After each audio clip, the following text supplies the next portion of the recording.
The naval Battle of Chesma took place on 7 July 1770 near and in Chesme or Chesma Bay, in the area between the western tip of Anatolia and the island of Chios, which was the site of a number of past naval battles between the Ottoman Empire and the Republic of Venice.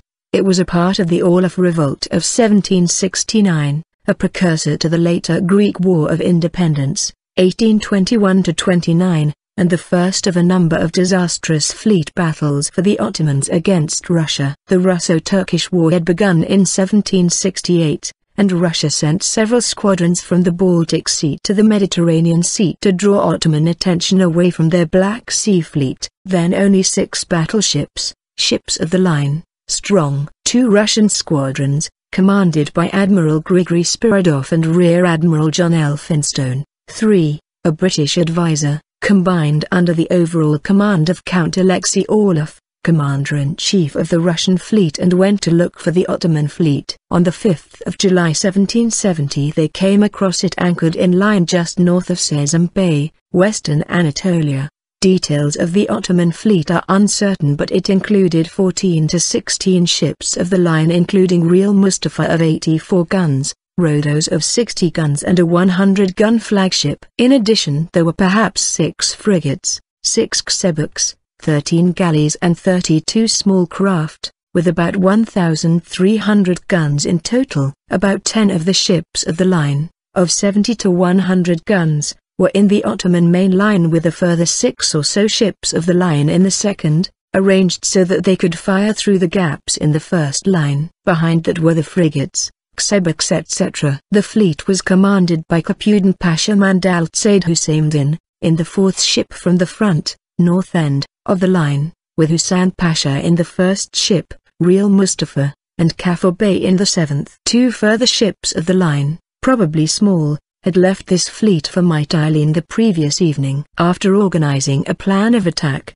the Russian battle line, see Table 1, sailed towards the south end of the Ottoman line and then turned north, coming alongside the Ottomans, with the tail end coming into action last. Elphinstone had wanted to approach the northern end first, then follow the wind along the Ottoman line, attacking their ships one by one, the method used by Nelson at the Battle of the Nile in 1798. The Ottomans opened fire at about 11:45 am. Followed by the Russians slightly later. 3 of the Russian ships of the line had trouble staying in position. Evropa turned around and came back behind Rostislav. Chesme circled the second Ottoman vessel before coming back into the Russian line, being attacked in error by Trecherachov as she did so, and SV Yanuary turned around before coming back into the line. Spiridov, in SV Evstafii, had a close-range battle with Hassan Pasha in Real Mustafa, before the latter was suddenly seen to be on fire. Her mainmast came down and landed on SV Evstafia's deck,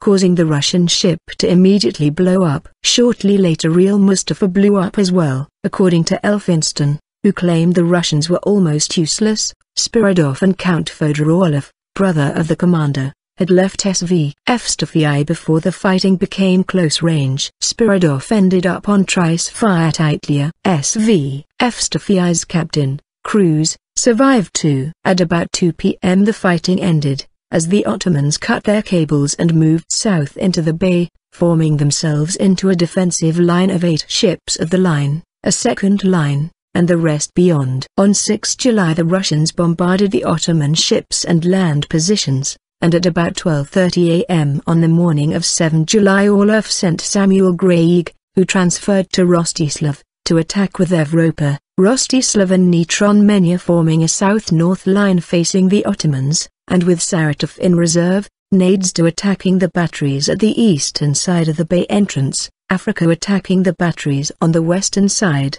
and Grom near Africa. At about 1:30 am or earlier, times were about 90 minutes earlier, according to Elphinstone, fire from Grom and or Nitron Menya caused an Ottoman ship of the line to blow up after her main topsail caught fire, and the fire quickly spread to other ships of the line. By 2 am 2 Ottoman ships of the line had blown up and more were on fire, and Greig sent in 3 fireships. The 4th, seeing the danger, stayed out, which contributed in a small weight to the burning of almost the entire Ottoman fleet. At about 4 a.m., boats were sent in to save 2 ships of the line which were not burning, but one of these caught fire while it was being towed. The other, Rhodos 60, survived and was captured along with 5 galleys. Fighting ended at about 8 a.m. Russian casualties on 5 July were 14 killed, plus 636 killed in SV, Efstafi, and about 30 wounded,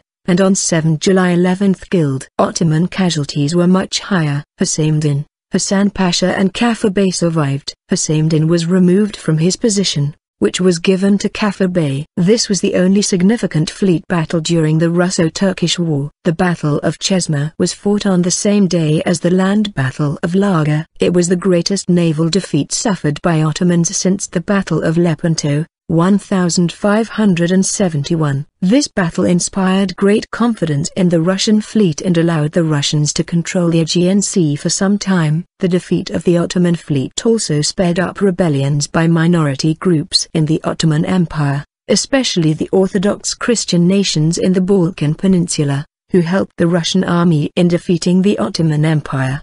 4. After this naval victory, the Russian fleet stayed in Aegean for the following 5 years. It came back to Çeşme twice more to bombard it during this time. Historians who still debate the rationale for this Russian military focus on this small fort town, while there were many other more strategic targets along the Aegean coast. Catherine the Great commissioned 4 monuments to commemorate the victory: Chesme Palace and Church of St. John at Chesme Palace in St. Petersburg, 1774–77, Chesme Obelisk in Gachina, 1775, and Chesme Column in Zarsku Selo, 1778.